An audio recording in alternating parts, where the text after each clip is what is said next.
शाम को क्लास कैसे आप लोग बच्चों। आज 19 जनवरी और मंगल का दिन है। आज हम उर्दू का सबक नंबर 25 देश हमारा का सवाल नंबर 3 करेंगे। लफ्ज बनाएं।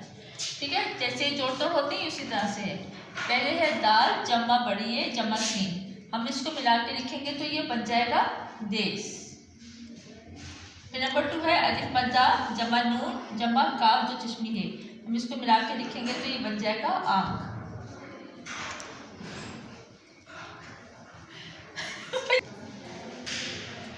नंबर 3 है अलिफ मद्दा जमा जे जमा अलिफ जमा दाल जमा छोटी है, हम इसको मिला के लिखेंगे तो ये बन जाएगा आज़ादी। आज़ादी। फिर है काफ जमा रे जमा बे जमा अलिफ जमा नून, हम इसको मिला के लिखेंगे तो ये बन जाएगा कुर्बान। ठीक है, अब सबसे लास्ट में शीन जमा अलिफ जमा नून, हम इसको मिला के लिखेंगे तो ये बन जाएगा शान।